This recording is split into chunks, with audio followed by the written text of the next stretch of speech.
Long before I became a mother, I never thought twice about running to the store after dark. It was something I did on autopilot. Grab some snacks, pick up cold medicine, maybe wander the aisles a bit just to feel like I was doing something with my life. But after Hazel was born, the world changed. Or maybe I just started seeing it more clearly. The way men stared a second too long. The way every noise at night felt like a threat. The way being alone wasn't peace. It was a risk. I used to be a nurse, ER. I was good at staying calm in a crisis, thinking fast, keeping my hands steady when everything else was chaos. But after Hazel, and everything that came with her birth, panic attacks, the depression, the nights where I'd stare at the baby monitor and convince myself I was failing her, I quit. My husband, Marcus, supported it. He was a mechanic, worked long hours, always trying to pick up side gigs to keep us comfortable. We had just enough to scrape by, and some days that felt like a miracle. That Tuesday night, early March, the cold air hit harder than I expected. Hazel had been crying for hours, feverish, flushed, breathing fast. I knew it wasn't serious, but it didn't matter. I needed to feel like I was doing something. Anything. Her fever had spiked to 101.9, and we were out of infant Tylenol. Our pediatrician's office had already closed, and the Walgreens by our house shut down early for inventory. Marcus's car had died that weekend, bad starter, and we hadn't had time to tow it. That left me with our dented silver Camry. No heat, no radio, and the left headlight barely hanging on. I bundled Hazel in a blanket, laid her next to Marcus on the couch, and promised I'd be back in 20 minutes. The only store open that late near us was the Family Dollar on Asheville Highway. 5 miles away, not far, but not the kind of place I ever felt safe going alone, especially not at night. That side of Knoxville had always made me uneasy. Boarded up windows, flickering streetlights, and too many stories in the news that started with, "She was just trying to get home." I almost didn't go. I thought about it, standing in the doorway, keys in hand. But Hazel let out a soft whimper in her sleep, and that was it. I had to. I pulled into the parking lot at 11:05 p.m. sharp. The lot was mostly empty, just 2 cars, one parked crooked by the side, the other near the dumpster. The overhead lights buzzed and flickered like they hadn't been changed in years. I locked the car, zipped my coat, and walked in with purpose. No dawdling, just in and out. Inside, it was dead quiet. A young girl with half-bleached hair stood behind the counter, chewing gum and scrolling on her phone. Somewhere near the back, I saw a man. Gray hoodie, jeans, standing by the cooler like he'd been placed there. He didn't move, didn't grab a drink, just stood. I didn't think much of it at first. I grabbed a bottle of infant Tylenol, some chamomile tea, and a few cough drops for Marcus. But when I turned down the baby aisle to grab a fresh pacifier, Hazel had thrown hers behind the crib earlier. I felt it. That twinge, that shift in the air. He was behind me, closer than anyone should be in an empty store. I told myself it was nothing, just a shopper. Maybe he was looking for something nearby. But my heart knew better. Years of nursing had taught me to read body language the way others read signs, and everything in me screamed wrong. He didn't say anything, just stood too close. When I moved to the next aisle, feminine care, he followed. Still no basket, no cart, just hands in his hoodie pocket and eyes I could feel on my back like static. I gripped the pacifier in my hand so tight the plastic cracked a little. I turned sharply to face him. "Can I help you with something?" He didn't answer, didn't smile, just turned and walked to the next aisle like I'd never spoken. My legs wanted to run, but logic told me not to panic. I walked fast toward the checkout. The girl behind the register looked up as I approached. Her name tag read Bree. I leaned in a little, trying to keep my voice calm. "Hey," I whispered. "That man's been following me through the store. He hasn't picked up a single item.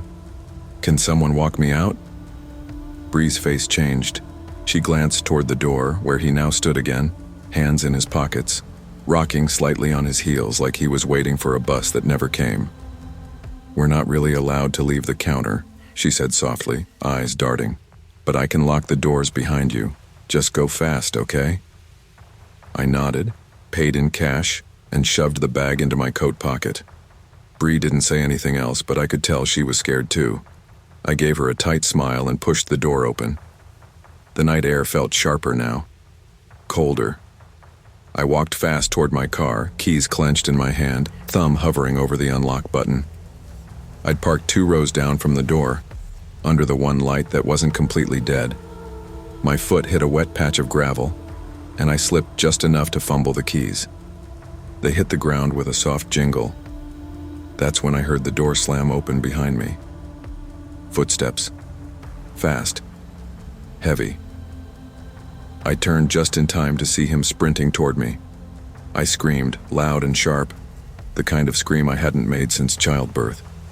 I scrambled to grab my keys, but my hands wouldn't work right. Everything was too loud. My breath, my heartbeat, the blood roaring in my ears. Then, headlights. Bright, red, fast. A truck, tires screeching. A horn blared. The man stopped mid-run. He swore, sharp and guttural, then veered off toward the dumpster and vanished into the shadows.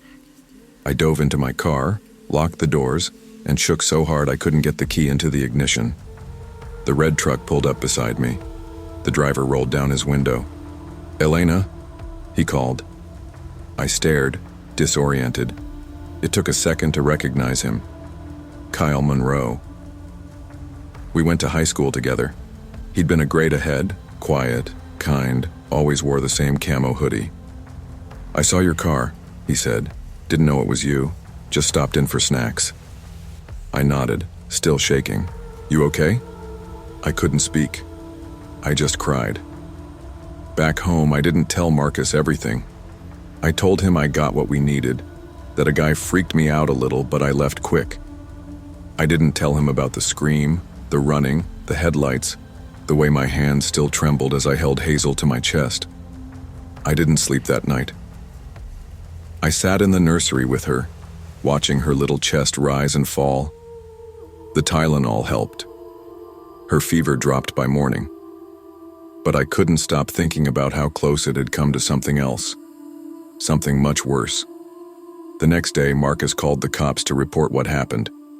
They said without a license plate or solid description, there wasn't much they could do. Maybe check the security footage, if the store even had working cameras. Maybe. Kyle stopped by later that week. He brought groceries. Said he didn't want anything, just figured we could use the help.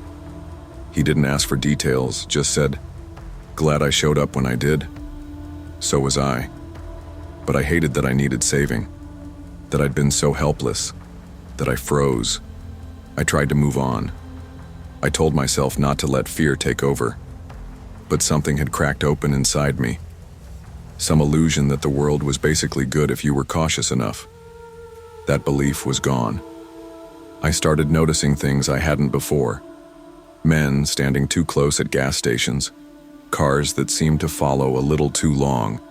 Every dark parking lot felt like it had eyes. I carried pepper spray. I walked faster. I looked over my shoulder more than I should. I wasn't paranoid. I was changed. I called Bree at Family Dollar 2 weeks later, just to check in. She remembered me. Said the guy hadn't come back, but she was watching now.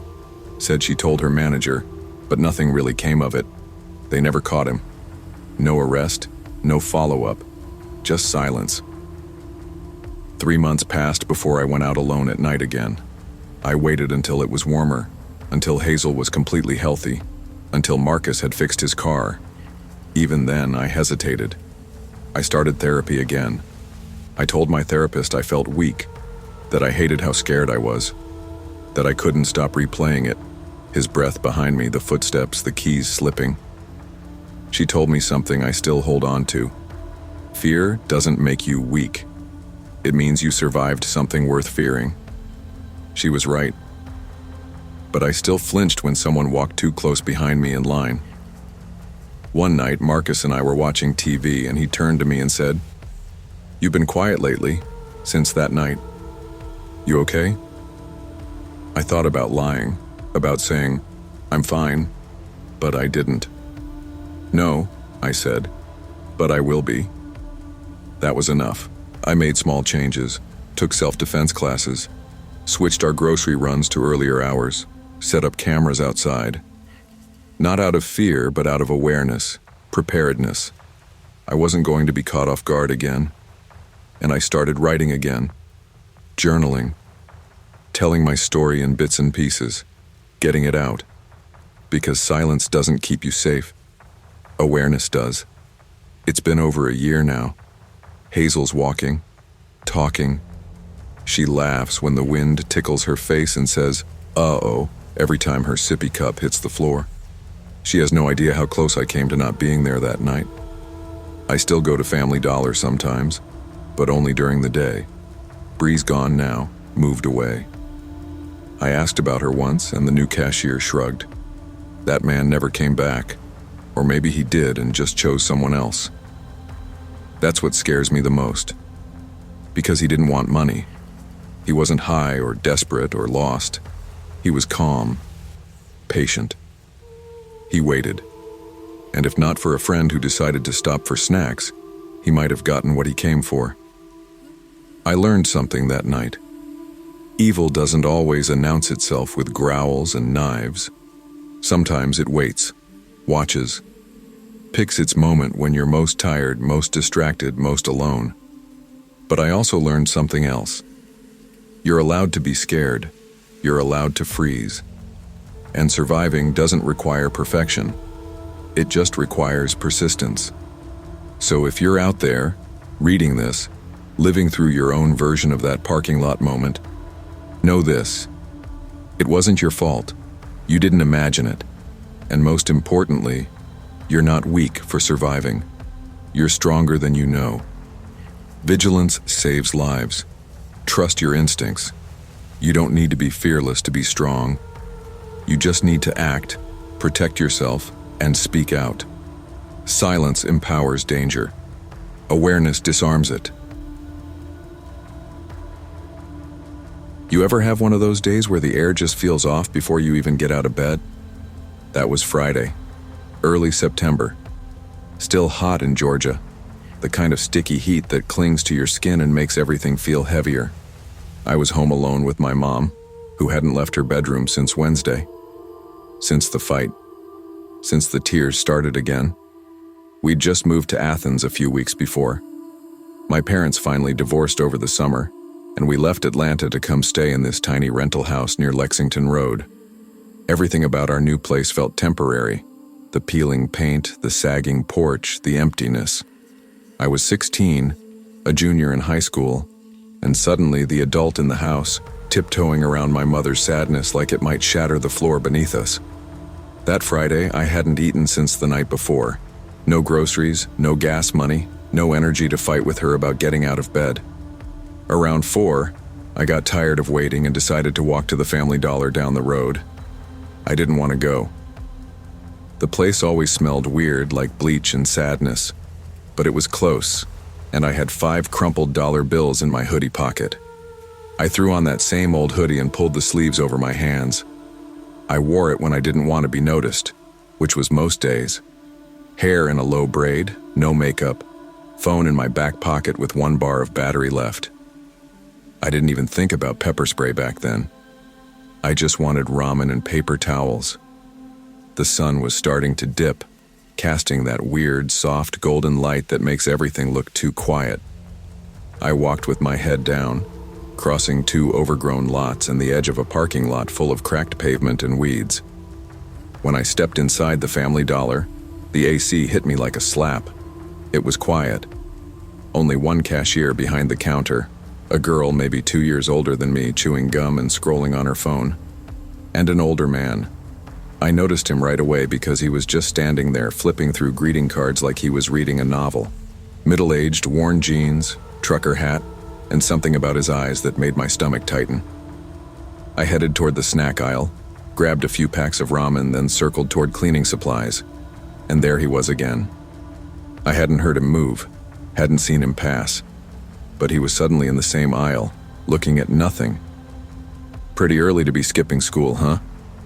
He said with a smile that stuck too long.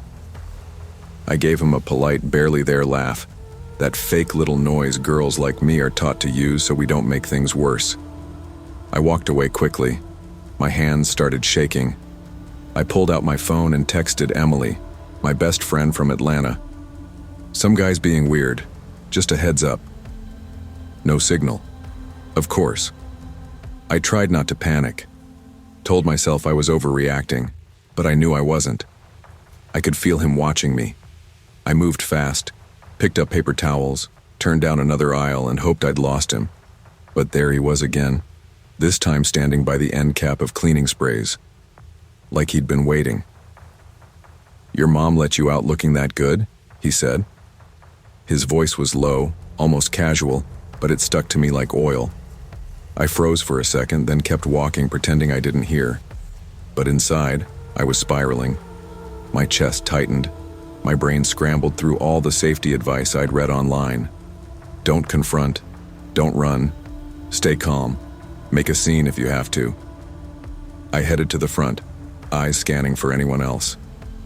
No new customers. The cashier was still glued to her phone, oblivious. I was trapped in plain sight. Then, the door opened with a creak. In walked a tall boy, broad shoulders, cargo shorts, a Georgia Bulldogs t-shirt. I recognized him immediately. Troy something. We had second period math together. He sat in the back, mostly quiet, kind of awkward, but not unfriendly. My heart jumped. I didn't think. I just moved. I ran up to him and grabbed his arm like I'd done it 1,000 times before. "Hey babe," I said, too loud, my voice cracking. "Ready to go?" His eyes widened, confused for half a second. But then he nodded. "Yeah," he said smoothly. "Got the snacks?" I nodded back, my hand still gripping his arm. "Yep." He didn't ask questions, just walked me toward the counter, one arm casually slung around my shoulder like we were the most ordinary couple in the world. The man didn't follow. He stood still, watching, jaw tight. Then, as we reached checkout, he turned and walked slowly toward the back of the store. We didn't say a word while the cashier rang us up. Troy handed me a pack of gum, like we'd planned to buy it. I gave the cashier my money with shaking hands and took the receipt without looking up. We stepped outside into the gold-pink light of the afternoon. It felt like the sky had been holding its breath. Troy kept walking with me down the sidewalk all the way to the turnoff near my house. "You okay?" he asked gently. I nodded, my eyes burning. "Thank you. I didn't know what else to do." He gave a soft shrug. He gave off bad vibes. "I'm glad you said something." We stood in silence for a moment. I felt my breath settle. "I owe you," I said. He shook his head. "You don't owe me anything." He turned and walked back toward the store. I watched until he was gone, then ran home like my life depended on it. That night, I couldn't sleep. Not because I was afraid of someone breaking in. That wasn't the part that haunted me. It was how easy it had almost been for something to go wrong.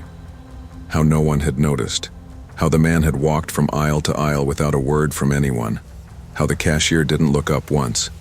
How I was completely alone until Troy walked in. One more minute. That's all it would have taken. I told my mom the next morning.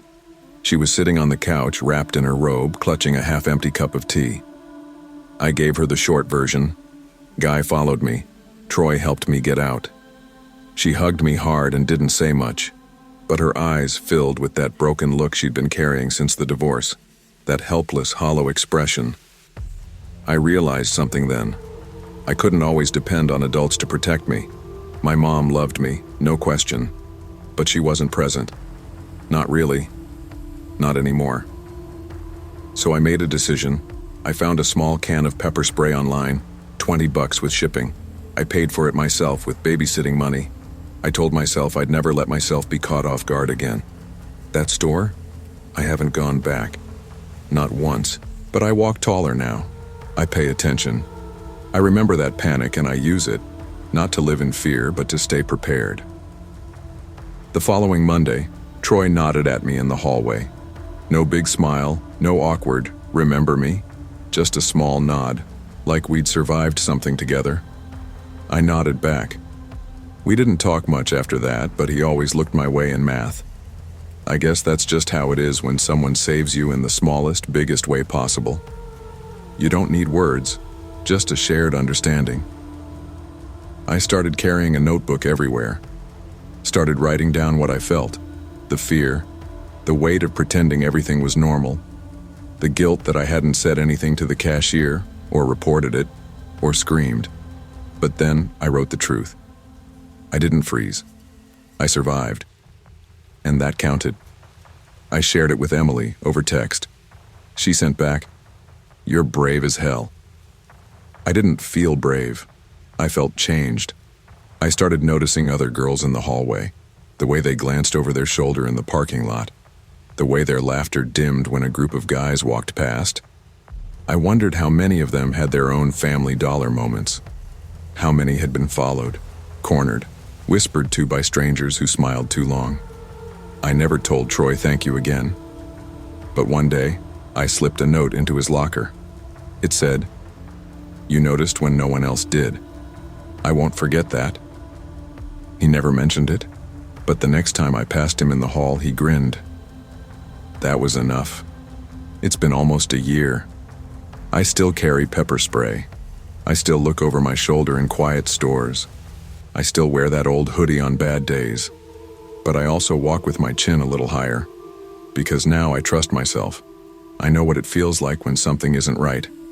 I listen to that voice, the one in my gut that tells me to move, speak up, run if I have to. That's not fear. That's survival.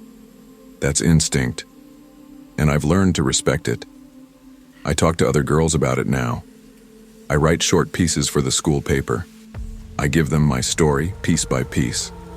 Not to scare them, but to remind them that they're allowed to act without proof. That creepy doesn't need a weapon to be dangerous. And I tell them this: you're not rude for protecting yourself. You're not dramatic. You're not crazy. You're smart. You're strong. You're prepared. Because sometimes the scariest moments don't happen in dark alleyways. Sometimes they happen at 4 in the afternoon under flickering fluorescent lights and shelves full of off-brand cereal. But you're not powerless, not anymore. Sometimes danger hides in plain sight, and survival means trusting your gut, speaking up, and never apologizing for protecting yourself. Strength isn't about fearlessness. It's about knowing when to act even when your voice shakes. I didn't grow up imagining I'd one day have to look after my little sister.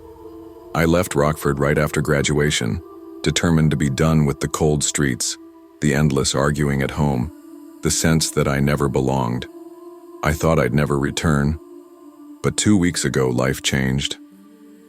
Mom walked into the pharmacy, started shouting at the pharmacist, and insisted on lying down in traffic. Diagnosed with bipolar disorder, she was admitted immediately. My name was still on emergency contact, so I landed back in Rockford, into her rental on 11th Street, the same saggy 2-bedroom where I grew up, and inherited the job of adult for Chloe, who's now 14, and hates my guts. Chloe pulls hoodies up over her ears and spends half her time scrolling TikTok. Exactly the kind of teenager I barely recognize. She's moody, distant, angry at the world for breaking apart around her. I barely make ends meet waiting tables evenings and cleaning shift at the diner mornings. Same routine I've been stuck in for months. Sleep is rare. Showers feel luxurious. My hands shake quietly when I look at the dwindling numbers in my bank account. That Sunday night in late October, I was determined to make anything work. Chloe had a school project due Monday. Poster board, markers, glue sticks. We had none. So, with my debit card flashing a measly $17.32, I dragged her by the wrist into my Civic and drove the few blocks to Family Dollar under a cold, dusky sky. Inside, fluorescent lights flickered like the place was on its last breath. Speakers crackled out tinny pop music, and Greg, the sunken-eyed cashier, looked like he'd been pulled back from the dead. I handed Chloe markers and poster board and told her to stay close, but she wandered off to the snack aisle anyway, earbuds in, scrolling. That's when I spotted the white van, idling near the corner of the lot, engine running, windows cracked. I pressed my forehead to the glass. 2 men inside. They weren't watching traffic, they were watching her. My pulse slammed. I called her over quietly. "We're going," I hissed. She looked up, confusion and annoyance flitting over her face. "Why?" "Just trust me." We approached checkout, where I tapped my card and it declined. Again. Each time my cheeks warmed with rising panic. That's when Greg leaned in. "That man's been hanging around," he whispered. "Side exit. Go that way. I'll keep the front locked." I forced a shaky nod, grabbed Chloe's hand, and walked the length of the store away from the flannel-clad man who lingered. I pushed through the side door and froze in the sudden cold. No one followed. Chloe's grip tightened around my wrist, but she said nothing. We dashed through the lot past the van, now silent, its lights off. The driver's door creaked open. I slammed the Civic into reverse without checking anything, tires squealing. Inside, Chloe passed me the markers. My hands shook, my back ached, my head ached. I drove until Walmart's neon lights flickered onto my windshield and pulled in. And then, tears came. My forehead smashed into the cool wheel as I cried behind the dark glass. Chloe climbing into the passenger seat with her own tears, the silence between us a hollow space filled with fear. Lesson 1. You don't have to be a parent to know terror. The police showed up 15 minutes later. Officer Barnes and Officer Liu asked me what happened. I told it. The van, the watching, the flannel guy. They filed a report, took down my card decline, the groceries. But I saw the look when I said the man hadn't done anything physical, like they saw me as overreacting. I wasn't. Their questions sounded like tests of whether I was really in danger. When they left, I made coffee for me and Chloe in the apartment we're sharing. It smells like old pizza and damp laundry. She sat at the little kitchen table, forehead on arms, fiddling with a marker. She didn't speak until I slipped a breakfast sandwich in front of her. "You okay?" She shrugged, scared. I shrugged too, unsure what to say. Both of us silent except for the hum of the fridge. Later, I went to the local store and bought pepper spray, a whistle, a self-defense book about situational awareness. I didn't want to be unprepared again. No hero, just someone who didn't want to feel vulnerable anymore. At school on Monday, I met Chloe in the cafeteria. She was quiet, picking at fries. "The X," she said, not looking up. It was enough. That day, I filed a complaint with Family Dollar Corporate and reached out on Facebook Rockford community page, describing the van and man from memory. I splashed out another $50 for a doorbell camera and a cheap ring light. I had to. Mom wasn't coming home anytime soon. Walking home, I see the old diner where I work. The sign says, "Closing soon all November for the holidays." That means more hours at work, less around-the-clock vigilance. A glance at Chloe's hoodie, oversized sleeves pulled past her fingers, reminds me who I'm doing this for. I tried to act normal after that, but normal isn't what terror breaks into. I started accents, chatting with neighbors, flashing smiles at clerks, telling them about the cameras. But late at night I replayed that van, that flannel man, that moment when Chloe's face went pale and her hand tightened on mine. Chloe didn't ask about Mom. I didn't feel ready to answer. Instead, we worked on her presentation together at the kitchen table. I watched her write, saw glimpses of the 5-year-old who loved unicorns and ice cream. She's still in there. I talked to her about options, big sister style, letting her know I wasn't going anywhere. I also took a class at the community center, self-defense, twice a week. Not to get strong enough to fight, but to stay aware, clean a lock bolt quickly, demand help. I learned to scan exits, keep my keys in my fist. I got into the routine of carrying the pepper spray in my coat pocket, whistle around my neck, no earbuds walking to the bus. Chloe watched me. She started doing the same. Pepper spray clipped to her backpack, checking over shoulders. She asked about the community class. I said she wasn't old enough yet. She nodded and said fine. At night, I left the porch light on, 30-minute lights in the kitchen, random TV on. I slept in sweats, phone charged, shoes beside the bed. I called Mom daily at the hospital. She sounded better but distant, like she was rebuilding. That was enough for now. I still drop Chloe at the Family Dollar during daylight if she needs something. In winter, I take her. Those aisles don't feel like home anymore, but not like mine either. Instead, they feel like territory I've reclaimed. A month later, I got a message on Facebook. Someone claiming to be a Family Dollar employee recognized my post. The person said they'd seen the white van before, a regular hanging around the lot watching cars. They'd called the cops once, but it got no follow-up. He was gone days later, but tonight they saw the same or similar. The van had turned off its engine once the lot cleared, and a guy in a green flannel stepped inside for exactly 2 minutes, scanned aisles near the window, and left without buying anything. My stomach dropped. The flannel guy had come back. I called Officer Lou, left a voicemail, scooped Chloe up, and we headed to Family Dollar after dinner. I told Chloe to stay in the car with pepper spray hidden in her pocket. I walked in under the harsh lights, grit in my stomach. No van in lot. But I saw him, green flannel, stoic, scanning shelves like he was bookmarking us. I waited at the produce-style marker display. He stared. I stared back. My entire body hummed. I picked up a pack of glue. Without looking away, I walked to register. The flannel guy followed, 2 steps behind. I tapped my debit again. Declined. That old muscle memory. Without words, I pivoted and left the store through the front, pepper spray in hand. I pushed cold air as I stepped out, and then no one followed. I jogged to my car, locked doors, breathed. That night I filed a second police report, gave the new detail.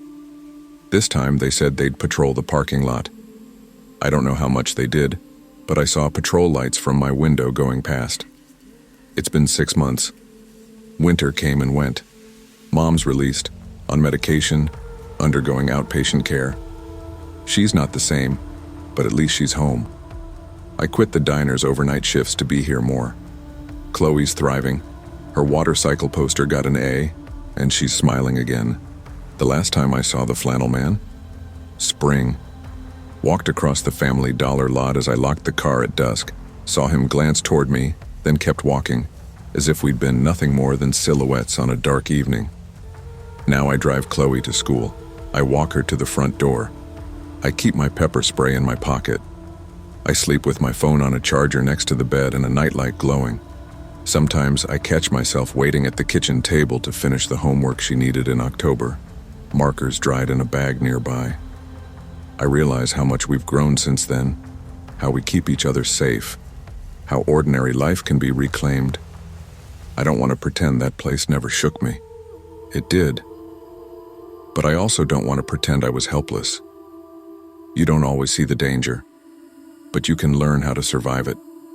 You don't need to be unafraid to be courageous. Protection starts with awareness, action, and speaking up. Strength isn't about never shaking. It's about rising even with trembling hands. I never meant to stay at Family Dollar this long.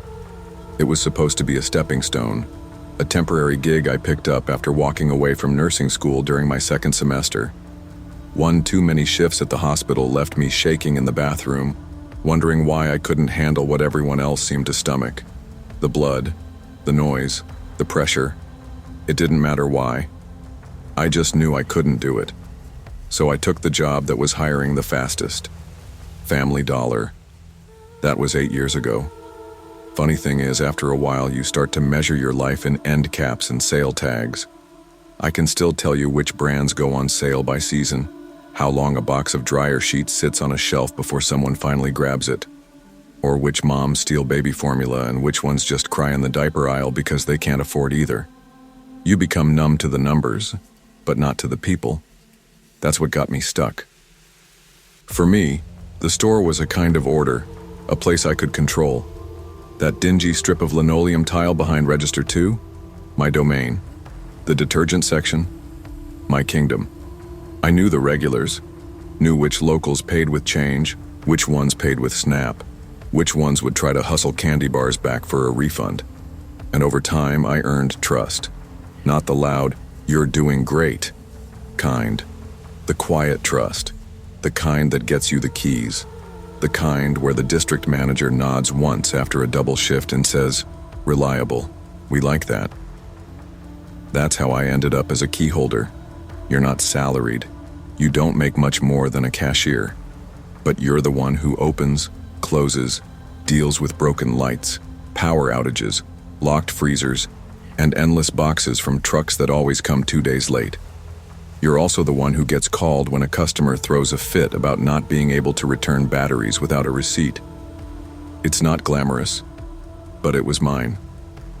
Then came Brad. He walked in wearing polished shoes and a leather belt like he hadn't been warned about the rats in the stockroom or the AC that wheezed instead of cooling. 27, clean cut, transferred in from some college town store in Indiana, and immediately acted like we were running a Target. I gave him a week before he started getting on my nerves. He lasted 2 days. "Erica," he said one morning as I was breaking down boxes behind the register, "you've got good customer service, but you should smile more. People remember that." I stared at him for a second. Then I said, "People also remember when you bag their stuff right." He laughed, that tight little fake one. "All I'm saying is leadership means energy." He kept saying things like that. Energy. Optimism. Let's elevate the brand. But it's hard to feel brand pride when the ceiling leaks every time it rains and you have to put a bucket under aisle 6 so no one slips on the Clorox. Still, I tried. I really did. For all my complaints, I wanted to believe there was a point to sticking it out. Maybe someday I'd make store manager, maybe get benefits, maybe finally take Taylor, my niece I've been raising since her mom OD'd, to Galveston like I promised. But all that felt a little more distant when Brad started brushing off safety stuff like it didn't matter. We kept getting groups of teenage boys coming in, loud, rowdy, never buying anything. Sometimes they'd grab dollar bags of chips and walk out without paying. One time, one of them opened a Red Bull right in the freezer aisle and drank it in front of me. "You want me to call the cops over a Red Bull?" Brad said that time. "No," I said, keeping my voice level. "I want you to back me up so they don't do it again." He shrugged and walked back to the office. That Friday, mid-June, the humidity was thick like it had weight. We had fans propped near the front door because the air conditioning was coughing again. I already had a headache from unpacking truck inventory alone since the morning shift had called out. It was 2:15 when they came in, 6 of them. Teenagers, all in hoodies even though it was hot enough to melt a candy bar in your hand. Loud, phones out, laughing too hard at things that weren't funny. I watched them spread through the store like smoke, circling instead of splitting up. That's how I knew. I tapped my walkie. "Ashley, keep your drawer tight. Brad, we need to lock the side entrance." Brad looked up from behind the counter where he was half filling out paperwork and half watching some video on his phone. "Relax," he said. "We're not security." I moved fast, walked to the side aisle, stood near the locked detergents. My stomach twisted, my fingers itched. And then I heard the crash. Not a small one either. One of the boys had kicked open the locked supply shelf. Another had pulled a dolly over and was throwing crates of detergent on it. A third was stuffing bags of pods into a trash bag. I stepped out and yelled, "Put it down, right now!" One of them turned and looked me dead in the eye. No fear, no guilt. And then he smiled. The smile threw me off more than the shove. I'd seen plenty of kids act stupid in this store, steal, run, break things. But this wasn't careless. This was rehearsed. They knew what they were doing. And they weren't scared. I stepped forward to block one of the side aisles. "You're not going anywhere with that." That's when the biggest one moved. Fast. His shoulder hit me just below the collarbone, sending me backwards into a stacked display of bleach bottles. They cracked open like eggs, soaking through my shirt and into the tile. I landed on my hip, walkie crushed under me. Wind knocked clean out of my lungs. I barely remember the rest. It was like watching a heist in fast forward. They stormed past Ashley, who was frozen behind the register, mouth open but no words coming out.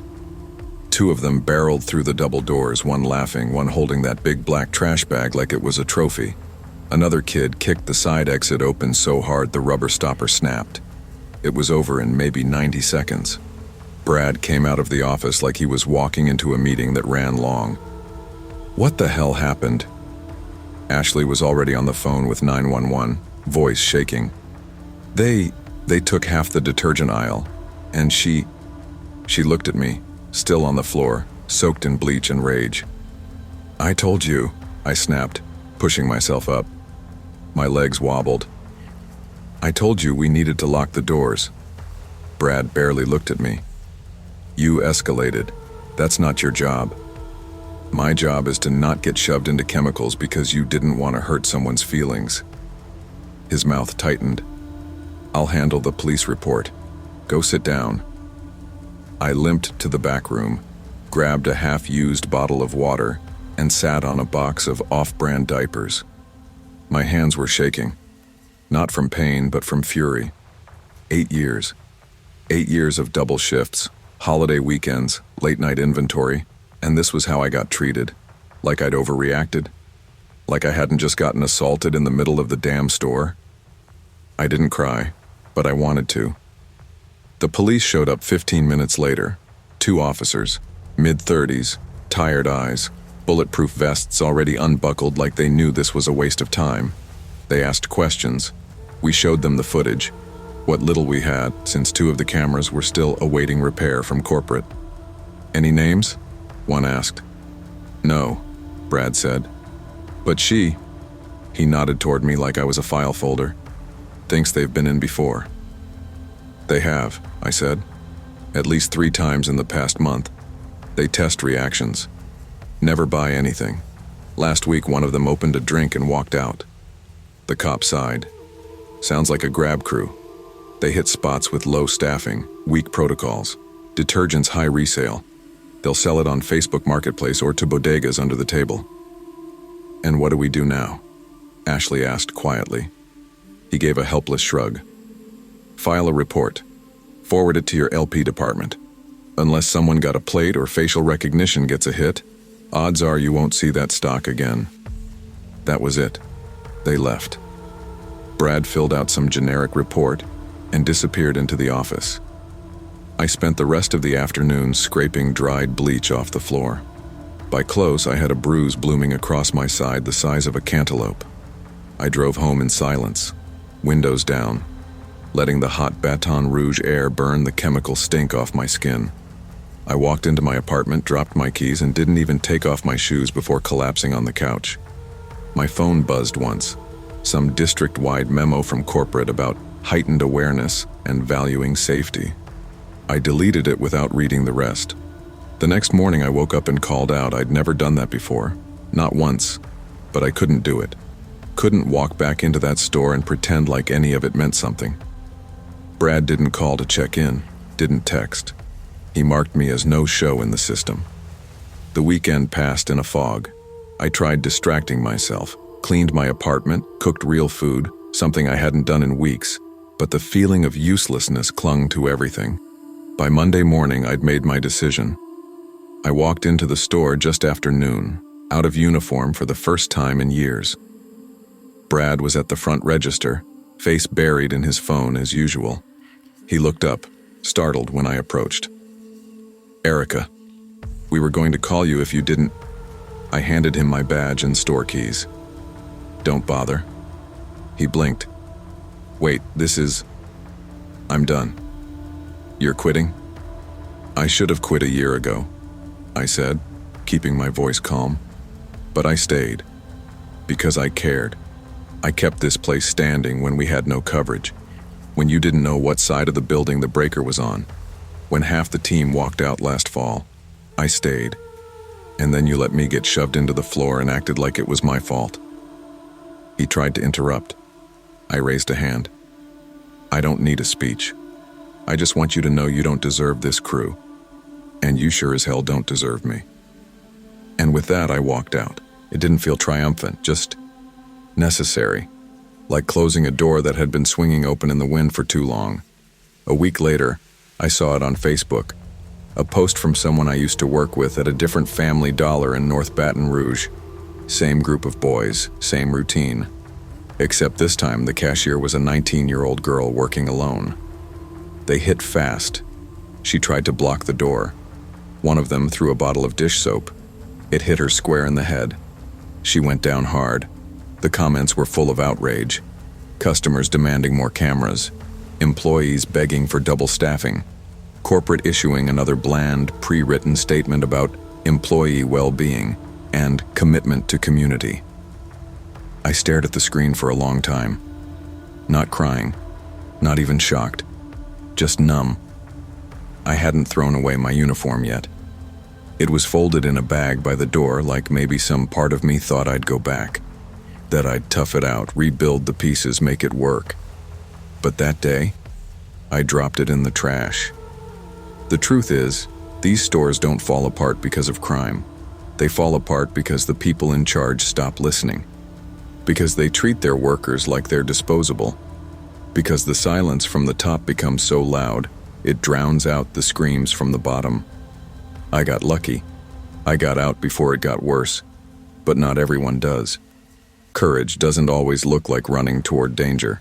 Sometimes it's walking away from a place that refuses to value you. No job is worth your safety, your dignity, or your silence. Stand up, speak out, and when they still don't listen, leave the keys behind. If you'd asked me a year ago what scared me, I would have given you the usual answers. Heights, losing people I loved, public speaking. You know, the safe, predictable fears. The ones you say when you're not actually afraid of anything real. But that was before the spring semester. Before I learned that real fear doesn't show up with horror music or jump scares. It creeps in through the normal stuff. A routine, a glance, a smile that stays just a little too long. I never thought I'd become someone who flinches when someone walks too close, or someone who triple checks the locks before bed and sleeps with pepper spray under the pillow. But here I am, Ava Daniels, 20 years old, second-year psych major at Fort Wayne State. I was always the logical one in my friend group, the calm one, the one who never overreacted.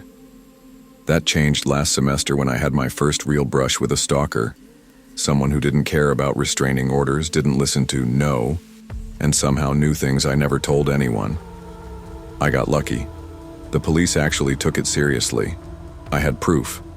He eventually got arrested. But the scar stayed. I stayed on campus all summer, skipped visiting home, avoided small places with bad lighting or too few exits. And for the most part, I stayed quiet. My friends got it, my roommate Kayla especially.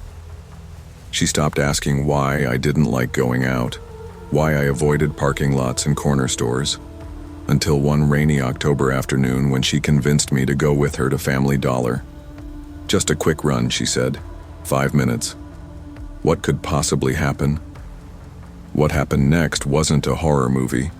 There were no monsters or ghosts, just a man, a regular man, wearing a hoodie, with a voice that was too calm, and eyes that didn't blink. It had just started raining by the time we pulled into the Family Dollar lot off East State BLVD. The kind of soft, misty rain that blurs streetlights and makes everything feel quieter than it should. It was a Saturday, late afternoon, just before 6. Kayla was driving. I sat in the passenger seat, hoodie up, headphones in, but no music playing. I don't really listen to music in public anymore. I like to hear what's around me. I like to know if someone's behind me, if someone says my name. Just snacks and paper towels, Kayla promised. We'll be in and out, promise. I nodded. She was being sweet about it. She always was. She hadn't pushed me to leave campus all semester. This was the first time she'd even asked. I figured I owed her the 5 minutes. The store was busier than I expected. A few kids ran around near the toy aisle. A mom wrestled with a cart full of plastic Halloween buckets. There was an older man near the back, too, tall, wiry, wearing a dark gray hoodie and old jeans. I clocked him instantly. Not because he looked scary, just still. People move when they shop. They bend, they glance, they scan shelves. He didn't. Kayla peeled off toward the snack aisle. "You good for the towels?" I gave a small thumbs up. As I moved toward the detergent section, the man turned around. Just like that, like he knew I was there. Our eyes met for half a second, and my stomach dropped. His stare wasn't casual, it wasn't curious, it was focused, sharp. "Hey," he said, stepping slightly closer. "Haven't I seen you around before?" I didn't answer, just shook my head and moved past him. My heart had already started racing, a little faster than necessary. But I've learned to trust that feeling. He followed. "You from the college, right?" he asked. "You look like the type. Psychology, maybe?" I stopped. That's when the cold set in, not on my skin, but inside me. That was too specific, too accurate. And I never wore anything school-branded, not since last year. I turned and walked back toward the front, looking for Kayla. I spotted her near the cooler. "Let's go," I whispered, grabbing her arm. "Now." She looked confused but didn't argue. She knew me well enough to read my face. We rushed through self-checkout. He got in line behind us. Too close, no items, just a presence. Outside, the rain had picked up. We jogged to my car. I fumbled with the keys, got in fast, locked the doors. Kayla laughed nervously. "Okay, that was creepy, but we're fine, right?" I wanted to believe her, but as I looked in the rearview mirror, I saw him still standing under the store awning, just watching and smiling. That night, I couldn't sleep. I kept replaying it in my head. The way he turned around like he'd been waiting. The way he said psychology, like he already knew. The way he smiled. By 2 a.m., I was still awake, scrolling aimlessly, eyes darting between the phone and the window. That's when I heard it. Gravel. Shifting. Our house is tucked between two others on a quiet street, mostly students and retirees. Nobody drives around this time of night. Nobody pulls up slowly and leaves their engine running. But someone had. I moved toward the window slowly, keeping the lights off. Pulled the blinds back just enough to peek. There it was. A black sedan, no headlights, engine on, parked across the street. And in the driver's seat, a figure. Still. Hoodie up. Head turned toward our house. "Kayla," I whispered, backing away from the window. "Wake up." She came out of her room, eyes heavy. "What?" "Look outside, across the street. Is that him?"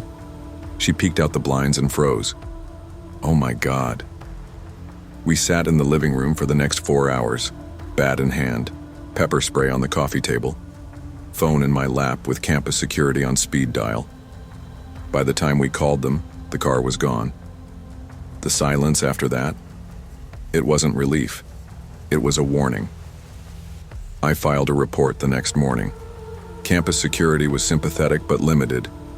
They recommended installing cameras, gave me a brochure about personal safety, and told me to avoid walking alone at night, as if I didn't already. I went back to the Family Dollar later that week, asked to speak with the manager, told them what happened, described the man. She shook her head, frustrated. "We don't have working cameras outside," she said. "We've had issues, but corporate's slow." Great, that wasn't the end. We saw the car again, once parked outside our usual coffee shop, another time on the street behind our campus library, always idle, always facing us, never getting out. I didn't wait for something worse to happen. I started carrying a safety alarm, took a self-defense class, changed my walking routes, got a second deadbolt installed. But that pit in my stomach, it never really left. Weeks passed. The car stopped showing up, but the fear had already taken root. I stopped going to stores altogether. I shopped online. I only went out when Kayla was with me. And even then, I never let my guard down. I tried to explain it once to someone. What it's like when you feel hunted but can't prove it. They said I was being dramatic, paranoid. But paranoia fades when it's wrong. It sharpens when it's right. There was no final moment, no big confrontation, no closure. That's the worst part. He didn't break in, he didn't attack, he didn't even text. He just watched. Until he didn't. But that's the thing about people like that. You don't know when they're done. You only know when they're present. Now, even when I'm safe, I still look. Because danger doesn't always approach. Sometimes it just waits for you to stop watching. It's been a year. I'm still here. Still in school. Still with Kayla, thank God. We moved to a new apartment with a secured building. We have cameras now. I carry a small knife in my bag and have my location shared with 3 people at all times. I still don't go to small stores alone. But I'm not scared anymore. Not like before. I'm prepared. I've talked to other girls who've been through things like this. It's more common than people want to admit. The smiling man. The unblinking eyes. The watcher who doesn't speak until it's too late. People ask me why I still think about it. Why it still makes my skin crawl. Because real danger doesn't always attack. Sometimes it just lingers. Quiet, watching from a car across the street. Always trust your instincts, even when no one else does. Fear isn't weakness, it's awareness. If something feels off, don't explain it away. Speak up. Leave. Protect yourself. It's better to be cautious and wrong than silent and right too late. Because danger doesn't always roar. Sometimes it waits for you to doubt yourself. They say people forget things quickly now. A viral video might get replaced by another one in a matter of days, a week if you're lucky. But what no one talks about is what happens after. When the views drop off, but your face keeps showing up in people's memory like a bad reflex. I was 17 when that clip of me dancing behind the Family Dollar during my lunch break made its rounds online. It was dumb. Just me goofing around to a song I liked, alone behind the dumpster, wearing headphones. No idea someone was filming from a car across the lot. The music was tinny, the lighting was awful, and the caption read, "When you work retail and finally snap." 10 million views, 1,000 comments. None of them kind. They called me the parking lot loon, cashier crackhead, and worse. I deleted my social media, stopped answering texts, switched schools halfway through senior year and barely scraped my diploma together. And somehow I stayed at that same Family Dollar. I don't really know why. I guess if you get humiliated in a place long enough, it becomes the only place you don't have to pretend. By 25, I'd perfected invisibility. I spoke when necessary, smiled when customers looked directly at me, and mastered the art of fading into fluorescent corners. I lived with my mom in a 2-bedroom off 3rd Street. We shared bills, argued about groceries, and mostly stayed out of each other's way. Thursday nights were always slow, especially in early October when the sun dipped early and the breeze started to bite. That evening, the aisles were nearly empty, and I was counting out the till before close when the bell above the door jingled. I looked up and saw him again, the man in the gray vest. He was probably in his 40s, balding, a small beard, average build. He drove an old green pickup with rust along the bumper and a window that didn't quite close. I'd seen him a handful of times before, always around the same time, always buying canned soup, lighters, or sinus meds, things people get when they don't plan to stay long. But that night he didn't go straight for the shelves. He lingered near the entrance like he was waiting for someone, then made his way slowly to the register. "Hey," he said with a nod, setting down a can of tomato bisque and a cheap flashlight. "You always wear your hair down?" I blinked. "What?" "Your hair. Just wondering if it ever goes up. You've got one of those faces that's probably better shown off." I didn't answer, just scanned his items, hit the total, and mumbled the price. He paid in cash, exact change. When I handed him his receipt, his fingers brushed mine a second longer than necessary. "You don't remember me, do you?" he asked. I met his eyes then. Something about the way he tilted his head, like we were already in the middle of a conversation I hadn't agreed to, made my stomach twist. "I don't think so," I said quietly. "Gas station," he said.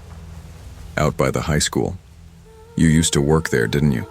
A few years back." "I've only ever worked here," I replied. He smiled too quickly, like he was covering something. "Huh. Guess I've got the wrong girl." He left with a nod. The bell jingled again behind him. I stood still for a few seconds, listening to the empty aisles hum under the flickering lights. I don't know why, but my hands were shaking when I opened the till again. I told myself it was nothing. Just a confused customer, misremembered face. It happens all the time, right? But later that night, as I walked to the end of the lot where my mom was parked, I caught sight of that rusted green truck idling across the street, headlights off, just waiting. The next few nights, he didn't show. I tried not to think about it, tried not to jump every time a customer wore gray or paid in cash. But I couldn't stop looking out the front windows. I even started walking different routes home. Not because I was scared, not exactly, just cautious. Tuesday came. I walked behind the old clinic like I always used to before Mom got her new work schedule. It was faster, quieter, no traffic lights. That day, I caught a flicker of green metal parked at the edge of the alleyway, half tucked behind a dumpster. Same truck, no mistake. He didn't get out, didn't start the engine. Just sat there with the window cracked and one hand dangling over the door, watching.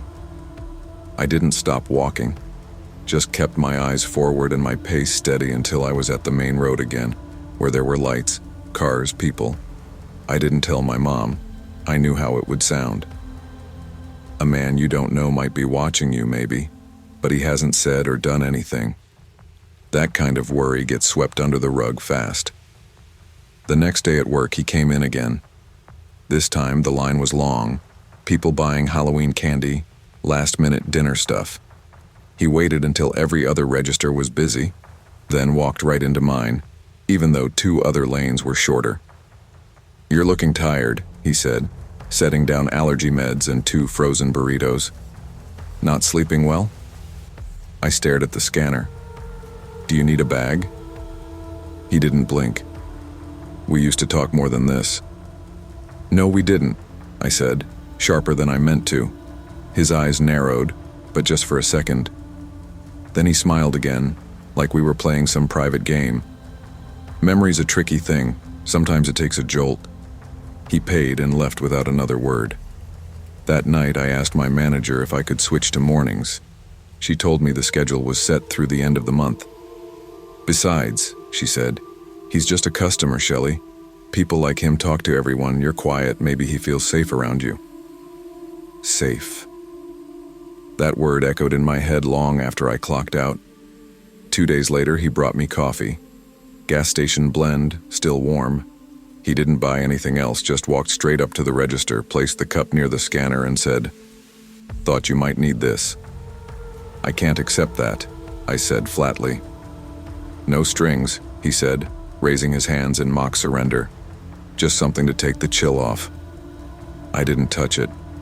I waited until he left and dumped it straight into the mop sink in the back. That night I brought it up again to my manager. I tried to make it clear this wasn't about customer service anymore. This was about feeling unsafe. She gave me a tight smile. "If it escalates, we'll report it. But right now it's awkward, not illegal." That word again. Awkward. As if my fear was just a social discomfort to be managed, not a signal to be taken seriously. The next evening, he didn't come in. I felt relief for exactly 6 minutes, until I stepped outside at closing and saw his truck again. He wasn't parked across the street this time. He was idling in the store lot, 1 row over, pretending to look at his phone. I stayed inside for almost half an hour, sat in the break room pretending to check stock orders, I only left when 2 coworkers walked out with me. He was gone, but something in me had shifted. I didn't feel cautious anymore, I felt hunted. It happened on a Thursday. I'd opened the store that morning, early shift, first one there. We had a shipment due that never showed, so I was already irritated by the time I took my first break. I just wanted to sit down for 10 minutes with my stale vending machine muffin and instant coffee. I opened my locker and found the note. It was folded twice, tucked behind my name badge. I don't remember dropping anything. I don't remember breathing. I just stared at the paper for what felt like a full minute before I touched it. No handwriting I recognized. Just a single message. I know what it feels like to be watched. You were never alone. I just wish you knew that sooner. That was the last straw. I didn't finish my shift. I didn't call my manager. I just walked out. My legs carried me home like they didn't belong to me, like I was watching someone else from above. I sat on the couch for hours that night with every light in the apartment on, all the curtains drawn. When my mom got home, she asked if I was sick. I told her I was quitting. She didn't ask for a reason. She just nodded, as if she already knew I'd reached some kind of invisible line. I sent my resignation through email the next morning. No fanfare, no explanation. I never went back for my final check. I asked them to mail it. Months passed. I picked up temp work where I could, stocking shelves at a drugstore, sorting returns at a warehouse. Nothing that required a uniform or a name tag. Nothing that gave people a reason to talk to me longer than necessary. I stopped using my real name on applications. Started going by Rochelle B, or sometimes just R. I bought a cheap hoodie with a deep front pocket and kept pepper spray in it like a charm. I took the long route everywhere, doubled back on sidewalks, crossed streets twice if I felt a shadow near mine. Sometimes I still see trucks that look like his, rusted bumpers, tinted windows. I don't wait to find out. I don't tell anyone about what happened. There's no incident report, no official record. Just a stack of memories like frayed receipts in the back of a drawer, evidence no one asked for, and no one would believe even if they did. But I know what it's like to be followed quietly, to be noticed too closely by someone who believes they're entitled to the idea of you. I know what it's like to feel like a ghost in your own story, like someone rewrote your script and left you out of the rewrite. And worst of all, I know what it's like when no one listens until it's too late. He never came back. Or maybe he did, and I just didn't recognize him. Sometimes I think the scariest part wasn't that he watched me. It's that he made me question whether I'd seen him at all. And that feeling of being seen but never believed, it doesn't go away. Not all threats come with loud footsteps or raised voices. Sometimes they come disguised as attention, as politeness, as coincidence. But when your instincts whisper, listen, you don't owe anyone your comfort. You don't have to explain your fear to be allowed to feel safe. Trust yourself. That's the one kind of seeing no one can take away from you. They don't tell you that silence has a weight to it. It's not just the lack of sound. It's what fills the space instead. Your own thoughts, the memories that replay when the TV's off, the way your chest tightens at 2:13 a.m. because the house creaked and you're not sure if it was just the wind or something else. 3 months after I left my husband, I was still learning how to breathe again. 8 years of walking on eggshells doesn't just leave bruises on the outside. You stop trusting your instincts. You second-guess the feeling in your gut because you spent so long being told you were just too sensitive. Living alone was my choice. Necessary. But it didn't mean I felt safe. I had finally scrubbed him from my life. His toothbrush, his socks, the whiskey glasses he never washed. I changed the locks, got a dog, a little mutt named Jasper with a bark far bigger than his bite. I had routines. Yoga at 6, work emails by 8, groceries on Sunday afternoons, safe times, safe places. That Sunday in mid-July was humid in a way only Alabama understands. The kind of thick, heavy air that sticks to your neck. I needed trash bags, sponges, and one of those cheap pine-scented air fresheners. I didn't think much of it, just a quick trip to Family Dollar. I didn't know it yet, but that would be the last time I'd ever walk into a store without scanning every aisle for danger. Family Dollar looked mostly empty when I walked in. The flicker of fluorescent lights, 2 aisles blocked with orange tape, a cashier with a side braid scrolling through her phone behind the counter, and that smell. Cleaning supplies and something old beneath it. Dust, maybe, or mildew. He was near the air fresheners, stocky and still. Buzz cut, gray shirt stretched over his stomach. I noticed him because he didn't move when I passed, just looked, long enough that I felt it. That awful burn at the back of your neck when someone's watching. I made myself ignore it. I had gotten good at that. I turned down the aisle with the sponges, trying to move quickly, grab the stuff, get out. But he was there again, closer this time, pretending to look at paper towels. No cart, no basket, just standing there. And then, his voice, low, slurred, soft hands. Bet you keep the rest of you clean too. I froze. You know that feeling when the world kind of narrows? Like everything around you blurs except the one thing that suddenly feels wrong? I had that. My stomach clenched. My mind started shouting, leave, now, go. Don't say anything, don't look at him, just go. I turned and left the aisle without saying a word. That's when I realized the cameras weren't on. No blinking lights, just black screens above the door. He followed again, quiet, deliberate. And suddenly I wasn't in a dollar store anymore. I was trapped in a memory, back in my old house, hiding in the bathroom after another one of his outbursts, waiting for the yelling to stop. I hated how fast my body went back there. I did what I always used to do. I made myself small, walked slowly, pretended I didn't feel the heat of him just a few feet behind. But when I turned the corner toward the front, I saw him again. He wasn't shopping. He was waiting. He stood between me and the exit, arms crossed, watching me, not with curiosity, not even anger. It was worse than that. He looked like he was enjoying it, like this was some kind of game. I reached into my purse and pulled out my phone. Didn't even unlock it, just hit the record button and pointed the lens toward him as I walked. He didn't move out of the way. I had to brush past him. That's when I heard it. "Bitch got teeth," he muttered, just loud enough. I kept walking. My hands were shaking so bad I almost dropped the phone. I told the cashier. She didn't even look up from her phone. "He's in here all the time," she said, like I'd asked her where the shampoo was. "Never buys anything." That was it. No apology, no concern, no offer to walk me to my car. I sat in my car with the engine off for nearly 10 minutes, just breathing, checking the rearview mirror every 30 seconds.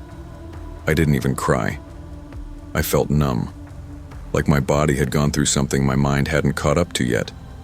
At home, I uploaded the video to my private Facebook. No tags, just a long caption. This isn't about what he said. It's about how small I felt, how invisible I was to everyone else.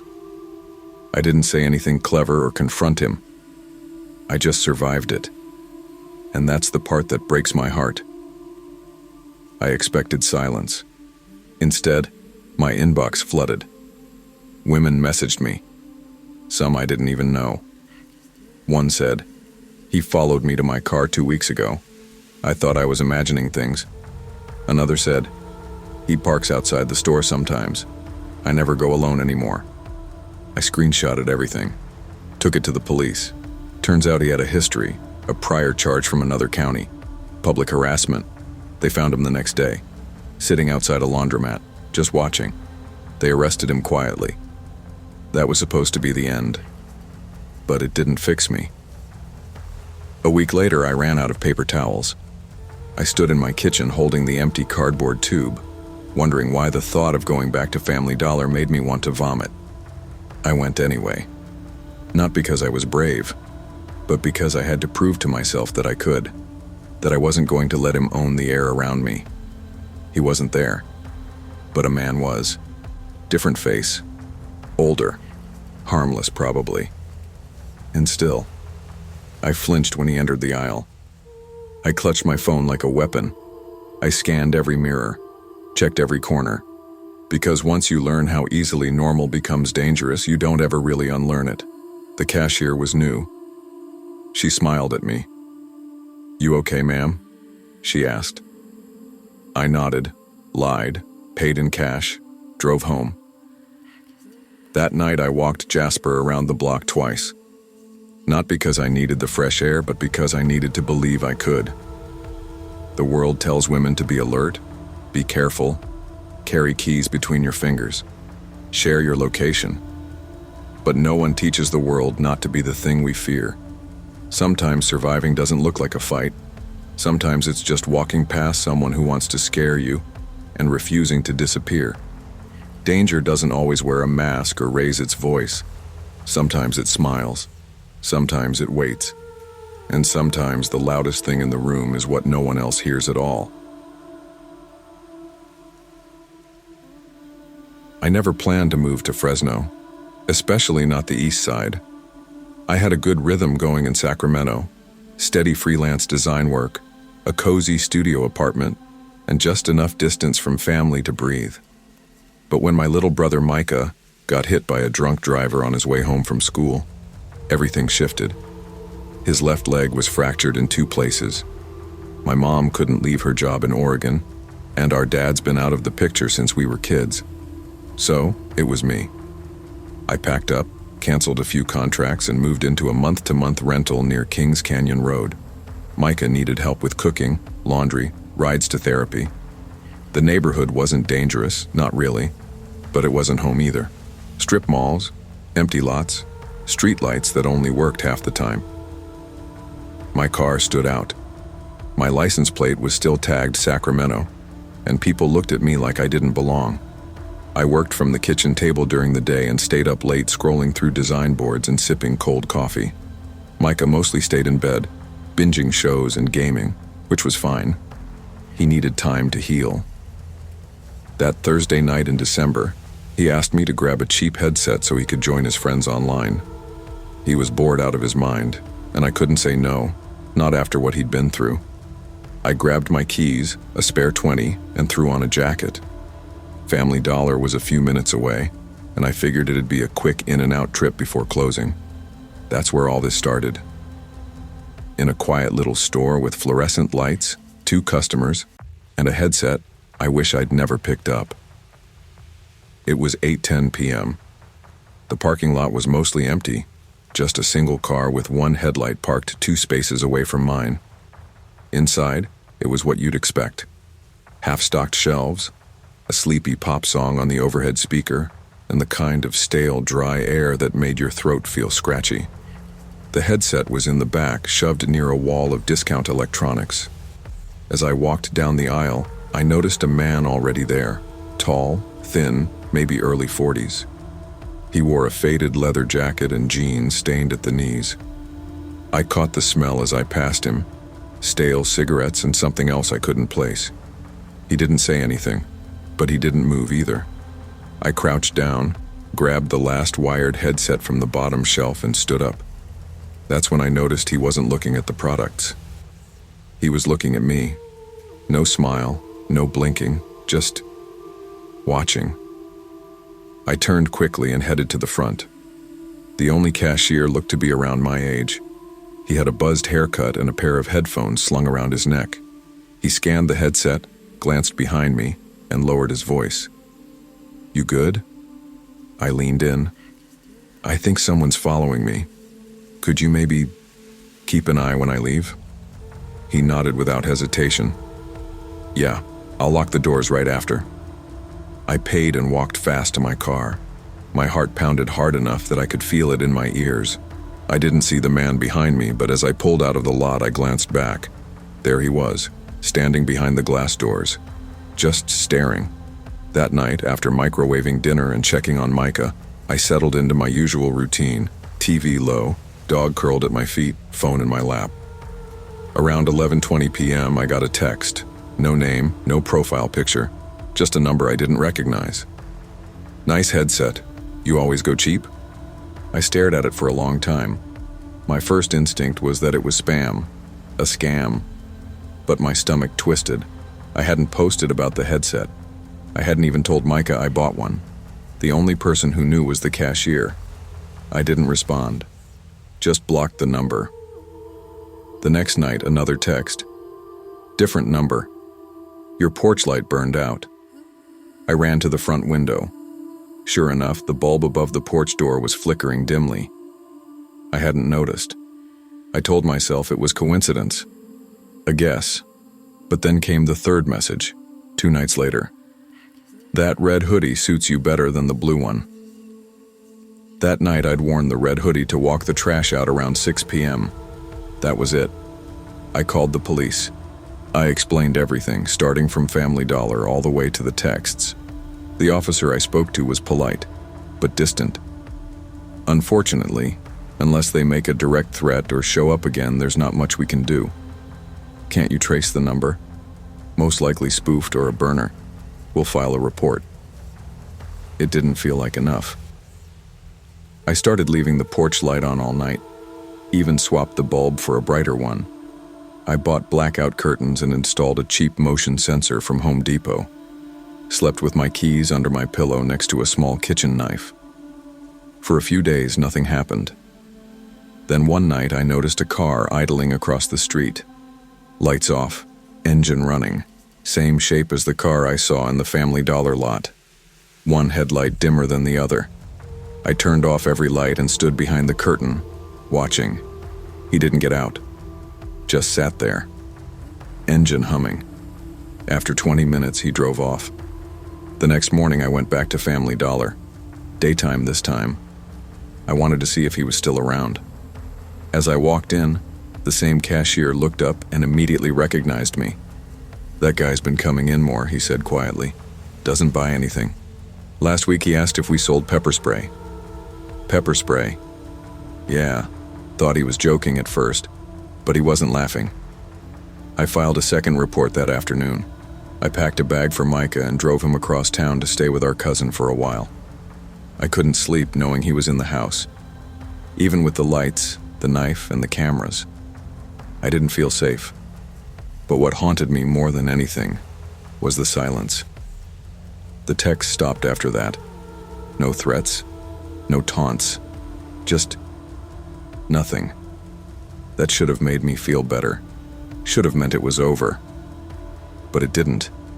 Because when the noise stops, that's when you start imagining worse. I jumped at every knock on the door. I kept my curtains drawn all day. I scanned every face at the gas station, every car parked too long near the corner. I got a second lock on the door. I stopped taking out the trash after dark. One night, the motion sensor tripped around 3 a.m. I checked the camera footage. Just a raccoon. But my heart wouldn't calm down for hours.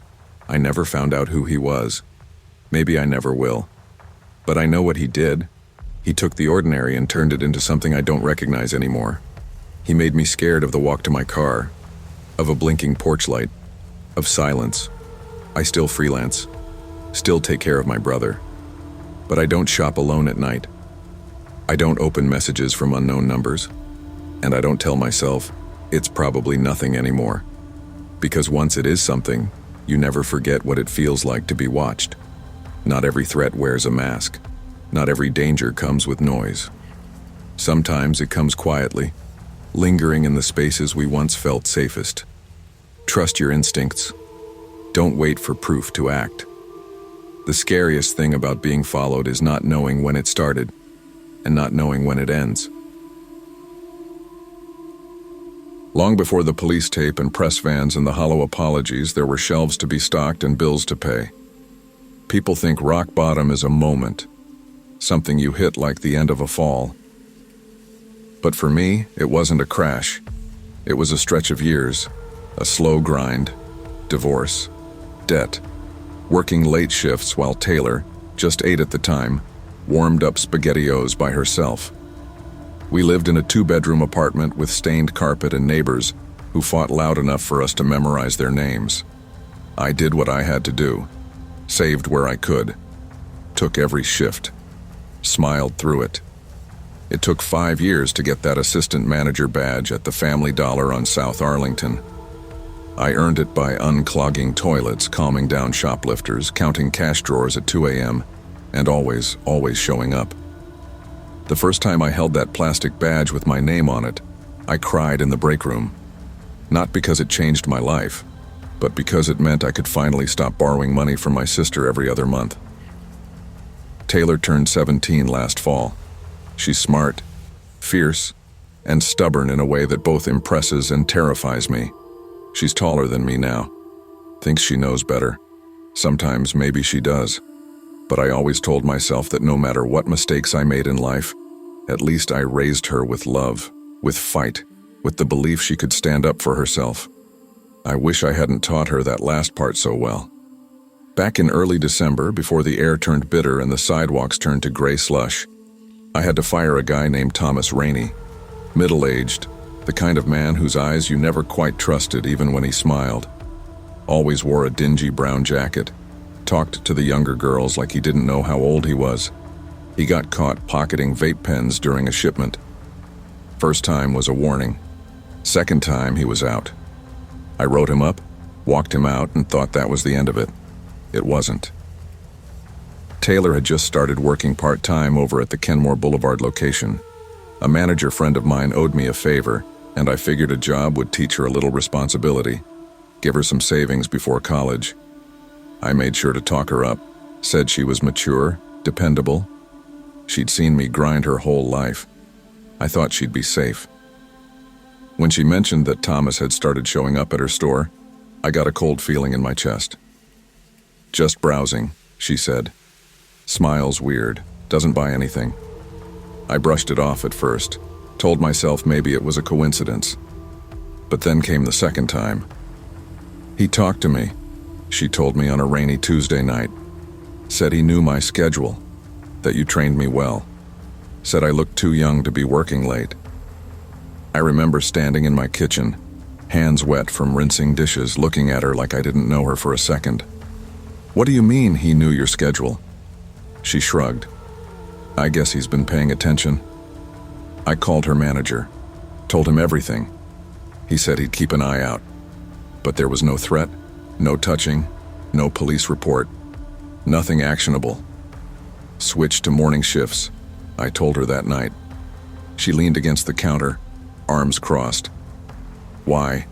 Because some creep looked at me wrong? Because I said so, I snapped. I'm not scared, Mom, you're overreacting. But I wasn't. I knew something was wrong. I could feel it like a weight behind my ribs. But Taylor, God, she had my pride. She wanted to prove she could handle herself. So I let it go. I let her go back in for her next shift. That decision is the one I replay the most. Wednesday, February 7th. I remember the sky being a kind of blank gray, the kind where the light doesn't come from the sun but from nowhere at all. The parking lot out front of our store was crusted with blackened snow piles, half melted and refrozen a dozen times over. I had just finished inventory and was closing out the safe. My shift had ended an hour ago, but I lingered. Something didn't feel right. I had texted Taylor 3 times. No response. How's it going over there? Let me know when you take your break. You good? Nothing. I called once. Straight to voicemail. That's when I felt the first crack in the shell of my day. At 4:25 p.m., I told my manager I needed to take care of something across town. No explanation. Just left. Drove with the heat on full blast but didn't feel any of it. I was rehearsing a speech in my head, something about not playing tough, about knowing when to listen to your gut. But when I turned the corner onto Kenmore Boulevard, I saw it. Police cars, tape, lights, a crowd gathering across the street. I slammed the brakes so hard my seatbelt burned my chest. My door was open before the car stopped. I ran, slipped on the slush, caught myself on a parked car.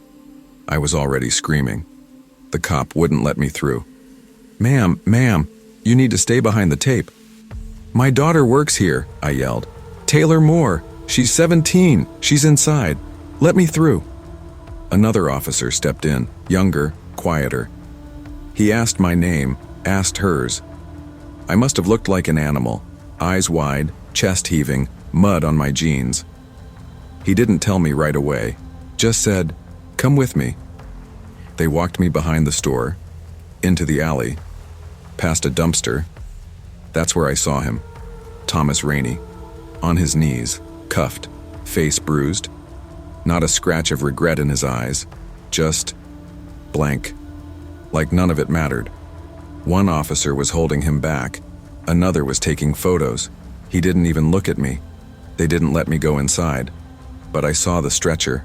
I saw the white sheet. My knees gave out before I even asked the question. I knew. You never think grief will come with questions. You expect the sadness, the rage, the emptiness. What you don't expect are the interrogations, the ones you ask yourself, the ones asked by people with badges and notepads, the ones asked by neighbors pretending to care. I sat in a cold room at the precinct the next morning. Same jacket, no sleep. My coffee had gone cold on the table. "Mrs. Moore," the detective began. "Ms.," I corrected automatically. "Right. Sorry. Can you walk us through what you knew about Thomas Rainey?" And there it was, the question that would come again and again. I told them about the write-ups, about the vape pens, about the way he talked to girls. I told them I fired him. I told them I'd warned my daughter's manager, that I'd told her to switch shifts. I told them everything, but it wasn't enough. It didn't bring her back. And in the quiet moments when the calls stopped and the flowers wilted and the casseroles went cold, I started asking myself a different question. Why didn't I push harder? Why didn't I drive her to work that day?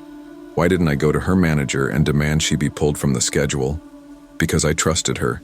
Because she trusted herself.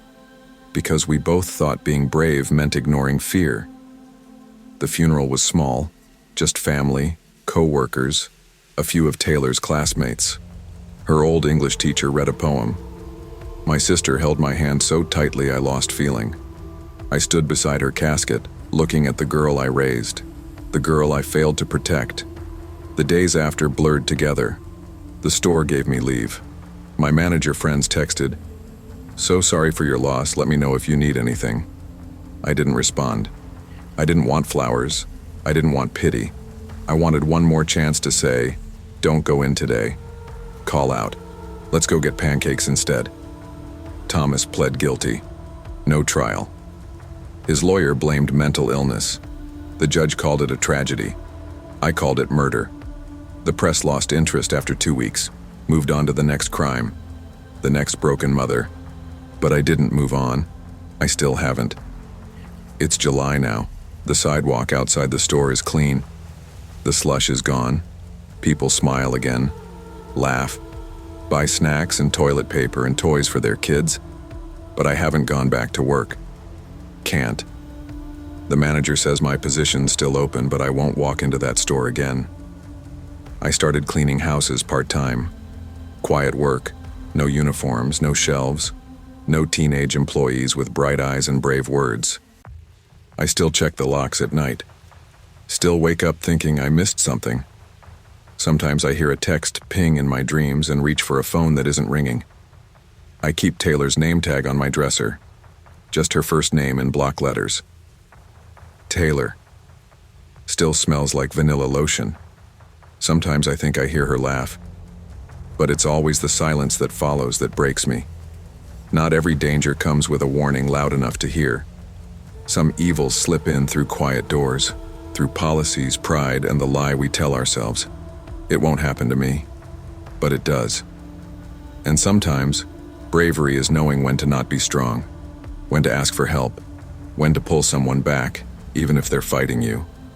I taught my daughter to be fearless. I wish I'd taught her that fear is not weakness. Sometimes, it's what saves you. Let me tell you something about being invisible. It's not as peaceful as it sounds. People think isolation is a kind of peace, a quiet life away from the noise. But in truth, it's just a life where no one checks if you've stopped breathing. I wasn't always this way. But for as long as I can remember, I've been on the edge of every room. watching more than speaking, listening more than living. As a kid, I was the strange one, the quiet one. I didn't know how to make friends, and eventually I stopped trying. My world got small, then smaller. After high school, I worked a few jobs here and there, nothing that stuck. But it didn't matter because I had Duke. Duke was my German Shepherd, my best friend, my constant. He knew me in a way people didn't even try to. I used to think if someone could love a dog right, it proved something about their character. Maybe that's naive. Maybe it's the only thing I've ever believed. Duke got sick the winter before last. At first, it was just a limp, a little hesitation when jumping up. But soon it turned to dragging legs, accidents in the house, that deep dog confusion when the body betrays the mind. I held him when the vet gave the injection, watched his eyes dim. I don't think I've felt whole since. It took me almost a year to step outside again, let alone apply for a job. But when I saw the flyer in the laundromat for a part-time shelf stalker at the Family Dollar off 6th Avenue, I figured it was something. Mornings only, no rush, no teenage crowds, just inventory and silence. Marla, the manager, hired me on the spot, said she liked people who didn't talk much, said they got more done. I think she felt sorry for me, but I took the job anyway. Pity can buy groceries just like pride. I liked the job. It wasn't glamorous, but I didn't need it to be. Routine is its own kind of medicine. There was something about the way shelves lined up, the quiet rhythm of it. For the first time in a long while, I wasn't just surviving, I was functioning. But that changed the morning he showed up. It was a Tuesday, around 11:35 mid-April. The store was empty. Overcast sky outside, just enough light to cast long shadows between the aisles. I was refacing some dog food cans when I noticed him. Tall, maybe mid-40s, pale, dark clothes, sunglasses on indoors. He stood by the treats, not looking at anything. When I passed, he said, "You look like a dog guy. German Shepherd, maybe?" I froze. "Yeah," I said slowly. "Had one. Not anymore." He stepped a little closer, dropped his voice like it was something intimate. "They're prone to degenerative diseases. It starts in the hips, moves to the spine. You can see it coming, but you can't stop it." I stared at him. How could he know that? "You ever wonder why they get it so often?" he asked. "It's like they're built to break." Then he turned and walked off. Didn't buy anything. Just vanished through the front door. I stood there, my hands still on a can of Alpo, heart hammering in my chest. That was the first time I saw him. And I should have trusted my gut right then. When you've spent most of your life disconnected, you start relying on instincts more than people. You feel things more than you understand them. And what I felt that day lingered deep in my bones, like a warning siren without a sound. I told Marla about him. I didn't even know how to explain it right. Just said, some guy was in the pet aisle, said weird stuff, knew I had a dog. Marla barely looked up from her paperwork. "We get weirdos, just ignore them. You need to finish zoning aisle 6. That was it. I tried to tell myself she was right. Every store has its regular creeps, people who just hang around. Maybe he was guessing. Maybe it was coincidence. Maybe the universe was playing tricks on someone who'd been alone too long. But then he came back. 2 days later, same time, same aisle. He didn't speak to me this time, just stood near the dry food, sunglasses on, hands in his jacket pockets, not touching anything. I ducked behind the paper towels and waited for him to leave. After 10 minutes, he just walked out. Third time was a Saturday. I remember because weekends were busier and I thought the crowd would keep him away. It didn't. He stood near the chew toys this time, just close enough to see me. When I looked at him, he smiled like we shared some secret, but I didn't smile back. That night, when I was closing down, I found something tucked between the dog beds. A note. Folded once. No envelope. Pain has patterns. Some dogs just suffer quieter than others. So do people. That was when something cracked open inside me. I didn't sleep that night. Every creak in my apartment sounded like a footstep. Every passing car, a threat. I kept the note in a drawer, not sure if I was more scared of throwing it out or reading it again. Over the next few days, I started arriving late. I couldn't focus. My hands shook when I tried to sort product.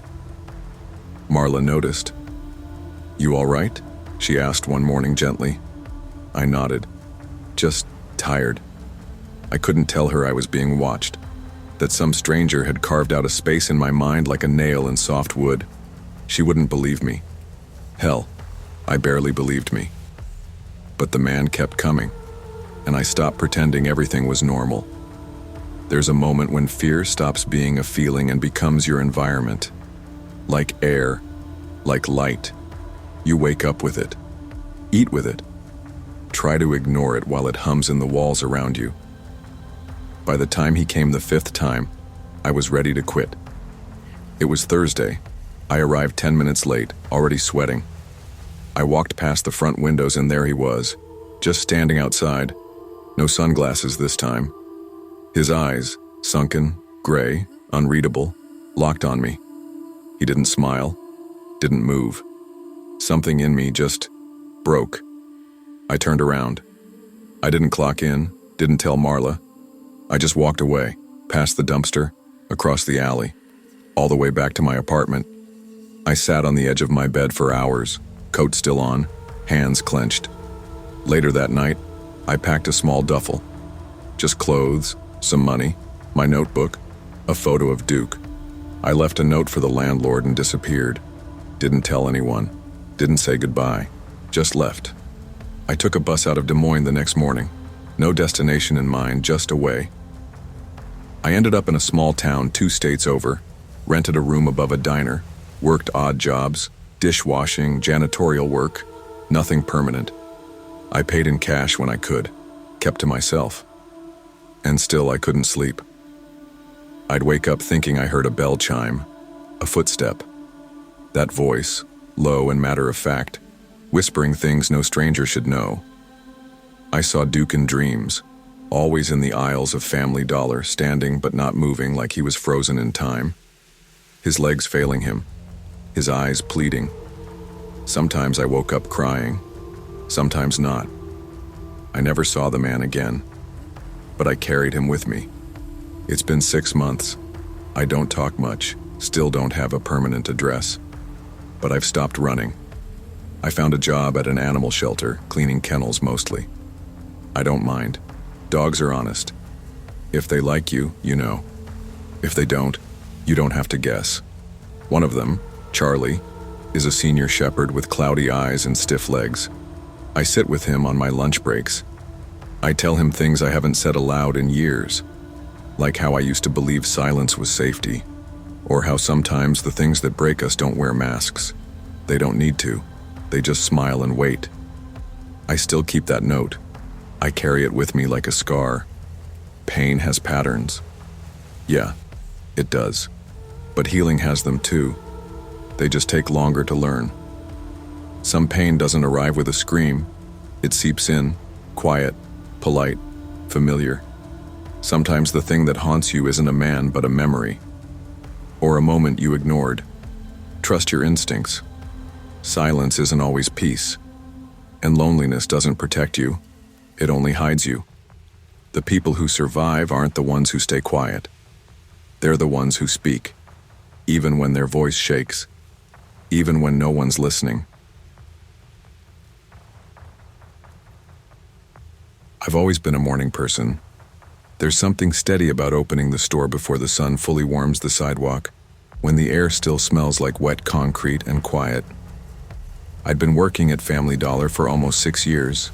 First as a part-timer, then full-time, and eventually assistant manager. It wasn't the kind of job that impressed people, but it was mine. Familiar, predictable. And after Riley left, predictability became my survival strategy. Riley. God, even now saying his name stirs something inside me I wish I could forget. We were together 3 years. Lived in a 1-bedroom walk-up just off Gordon Street. He was charming when he wanted to be. knew how to talk to people, how to make you feel like you were the only person in the room. He was also the kind of man who'd disappear for hours without a text, who'd get distant if you asked too many questions, who smiled while lying straight to your face. 5 months ago, he vanished. I came home from my shift and the apartment was quiet. His shoes by the door were gone. So was his laptop, a duffel bag, and every photo of us from the fridge. The only thing he left behind was the spare key on the kitchen counter. No note, no call, nothing. That kind of abandonment doesn't come with closure. You just, try to keep breathing. I buried myself in work, picked up extra shifts, rearranged displays, cleaned aisles that didn't need cleaning. It was easier than thinking. Valentine's Day was around the corner, and the store was filled with heart-shaped nonsense. Plastic roses, overpriced chocolate, stuffed bears that said, "I love you." It all made my skin crawl. It was Monday morning around 9:30 a.m., and I was stocking laundry detergent in aisle 4 when it happened. I heard the bell over the door, looked up instinctively, and there he was, Riley. He didn't walk in, just stood near the entrance, half shadowed by the cloudy morning light. Denim jacket, same faded boots, but there was something different in his eyes. Not the boyish mischief I used to know. Something colder, like a stranger wearing his face. I blinked. He turned and walked away. I stood there for a full minute, heart hammering, unsure if I'd imagined it. But I hadn't. An hour later, this older woman came up to the counter, looked about 70, hair tucked into a knit cap, walking slow. She placed a small red box on the counter. "Want to return this?" she said. My granddaughter didn't like it. It was a ring, cheap looking, silver band, dull stone, nothing fancy, but something tugged at me. After she left, I checked the morning's transactions. Only one ring had been sold. It wasn't that one. The one that sold was $180, one of those fake diamonds we keep locked up. The one returned wasn't it. Someone had done a swap. I went straight to the security room, pulled up the footage. There he was. Riley, hoodie up, standing behind the woman. He paid in cash, never looked at the camera. The woman did all the talking. I filed a report, called my district manager too. They told me not to jump to conclusions. Said it could be a coincidence. But I knew Riley. This was a message. He knew I'd see it. And he knew I'd know. The next morning, I found a note under my windshield wiper. Folded once, no envelope. Just 5 words in familiar handwriting. "Should have kept your mouth shut." Beneath it, in smaller print, "Some things aren't meant to be returned." My hands shook, my stomach twisted. I called out sick for the rest of the day. And I didn't sleep that night. You learn real fast what kind of fear lingers. It's not the loud kind. It's quiet, slippery, a shadow that follows you in daylight. Tuesday morning, I sat on the edge of my bed for 15 minutes before forcing myself to get dressed. I kept looking at the note. "Should have kept your mouth shut." That wasn't just a message. That was a warning, a taunt. I went in anyway, told myself I was being paranoid. I needed the hours. I needed to feel in control of something. By noon, the store was slow. A couple of regulars came in. Ms. Penny from the laundromat, a teenage kid trying to buy a vape battery with food stamps. I was about to restock shelf tags when I saw him again. Riley. This time, he came inside. He walked straight through the automatic doors like he belonged there. No hoodie. Just that denim jacket, that same cocky walk. He looked around like he was taking inventory. Then he saw me, smiled. "Missed this place," he said, casual. "Still feels like home." I stepped back, tried to keep my voice calm. "You need to leave." He took a step closer. "You still lock your window at night?" His voice was low, smooth. "Just wondering." I didn't answer. My hand slipped under the counter and pressed the panic button. He smiled again, then turned and walked out. Just like that. Police showed up 8 minutes later. I gave them everything. The video, the note, the return. The officer, Tallman, I think his name was, seemed genuinely concerned this time. "This guy's trying to mess with you," he said. "Next time, don't wait. Call right away." I didn't go home that night. Slept at my cousin Gina's. I was too afraid to be alone. My mind kept looping back. "You still lock your window at night?" How would he know? He hadn't been in that apartment for months. Unless he'd come back before and I hadn't noticed. I started checking every lock, every curtain, every inch of my life. This wasn't heartbreak anymore. This was survival. By Friday, my district manager finally called me back. "Take some leave, Issa. We'll cover the store." I didn't argue. I was jumpy, unfocused, flinching at every creak. I needed the time.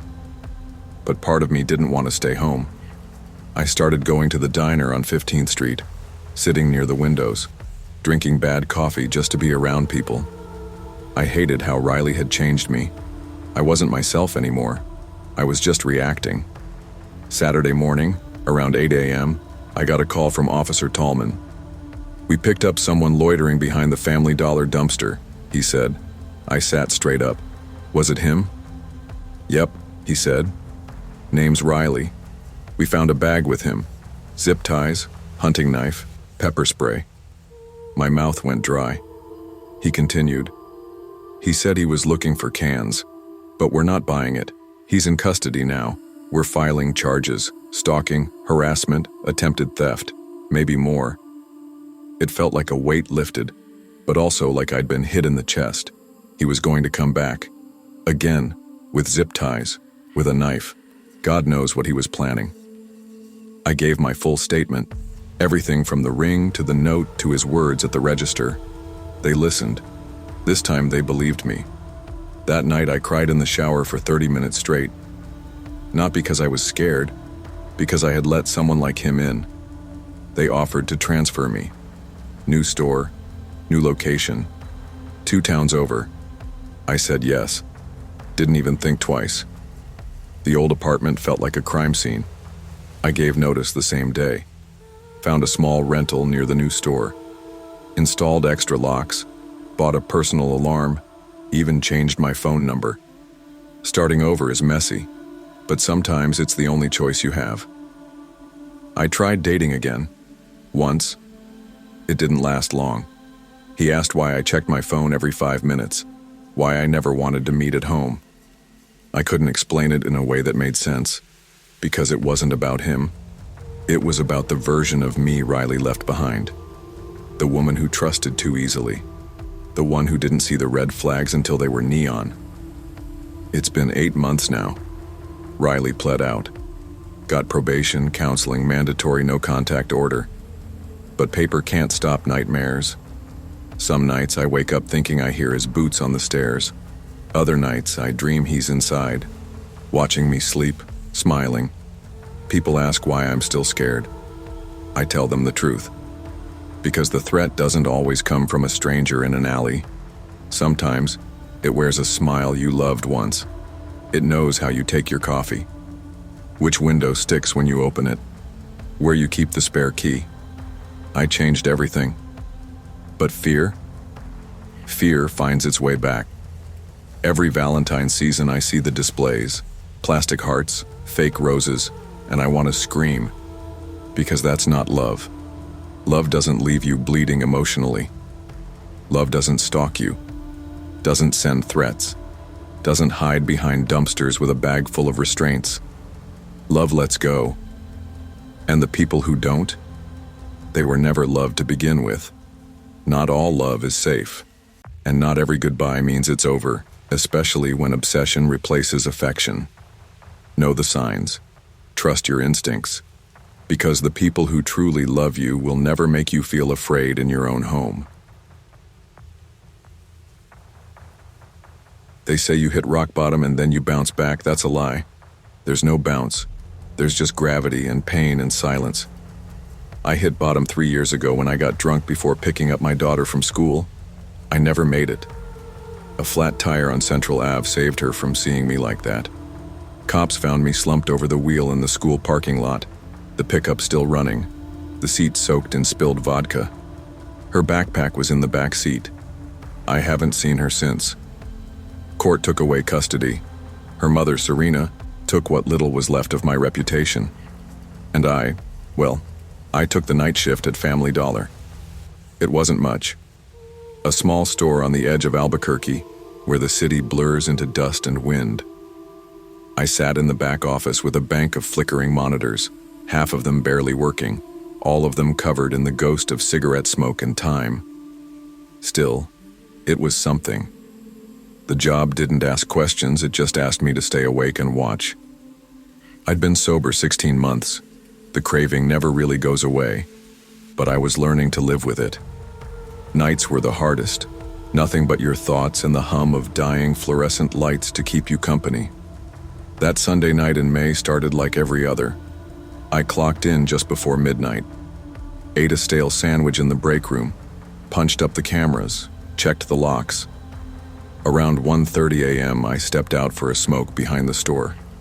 The desert wind was up, dry, sharp, with that low whistle you hear just before a dust storm. I didn't mind it. The wind didn't judge. That's when I saw them. 2 cars parked in the back lot, way past the lights. 1 white SUV, 1 silver sedan. The engines were off. I saw 3 men standing around the open trunk of the SUV. One lit a cigarette. Another pulled something heavy from the back. I figured it was a drug deal. We got that kind of thing sometimes. Sketchy business behind the store. Usually harmless, usually fast. But that night was different. One of the men shoved another.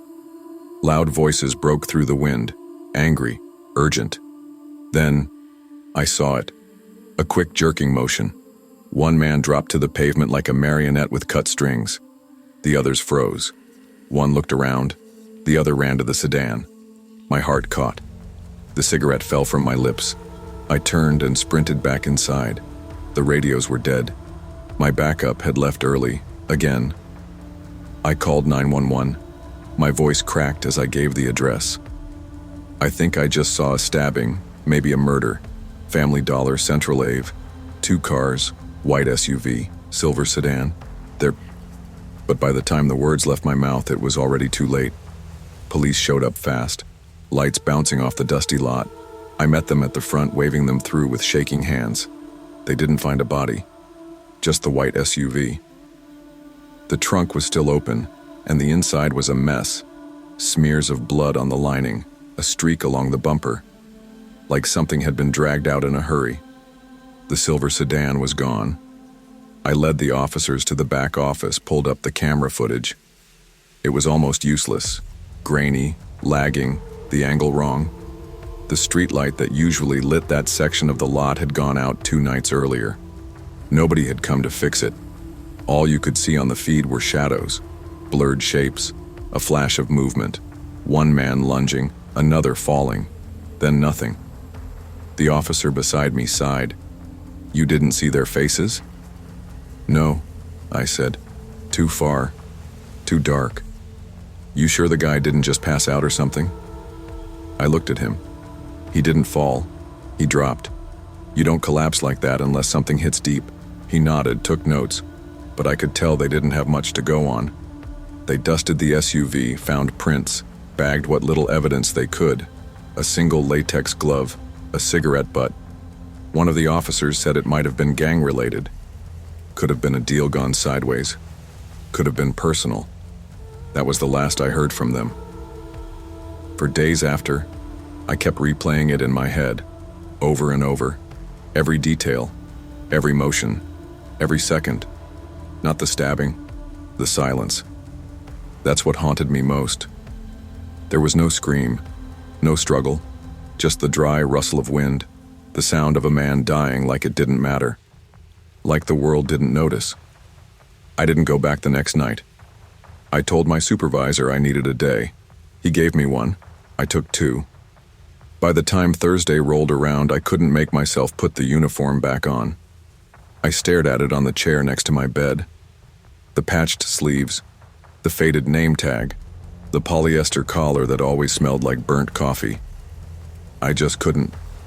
They left me voicemails, said they understood, offered an employee assistance program. I didn't call back. I sat in my apartment in silence for hours. No TV, no music, just the wind tapping at the windows and the hollow feeling of having seen something you couldn't explain. It wasn't just the crime, it was the helplessness. I'd spent so long trying to fix myself, trying to get my daughter back, trying to prove I wasn't some washed-up loser with a bottle in one hand and excuses in the other. And yet, when something real happened, something dangerous, I couldn't stop it. I couldn't do anything but run. That broke something in me. Again. I left Albuquerque by the end of the month. Found a small place 2 towns over, just outside Los Lunas. Rented a room above a dusty motel off Route 6. The manager was a guy named Darren who didn't ask questions. Just gave me a mop and told me the lobby floors needed cleaning by sunrise. That suited me fine. No cameras, no overnight shift, no reminders. Sometimes I think about that man in the parking lot, who he was, why it happened, whether someone misses him, or if he was already the kind of person the world forgot. I'll never know, and maybe I don't want to. I kept the police card tucked inside my wallet for a while. Officer Ramirez, just in case they ever called me back. They didn't. The case probably disappeared into a file box somewhere. Just another late-night mystery behind a dollar store where people don't look up when they park. And me? I clean floors now. Watch the sky change colors over the desert. Go to AA meetings on Tuesday nights. Say my daughter's name when no one is around. I've been sober a year and 9 months now. It's a quiet kind of victory. Nobody claps for it. Nobody cares except the people who've had to claw their way back from the same kind of darkness. Some nights I still see the trunk, still hear the wind, still watch that man fall over and over, my mind pausing just before the impact. Not because I want to, but because I was there. Because silence has weight. People talk about trauma like it's an explosion. But sometimes, it's a whisper. A thing you almost miss that slips into your bones and changes how you hear the world. I don't miss the job. I don't miss Albuquerque. But I miss the part of me that thought I could start over without scars. That part's gone now. But I still have my sobriety. I still have mornings. And sometimes, that has to be enough.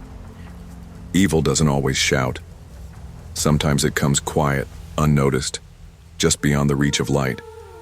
And the real test isn't what you see, it's what you do with it. Witnessing something awful can break you, but it can also wake you up to the world around you. Sometimes the smallest choices, staying sober, staying alive, showing up again, are the bravest ones of all.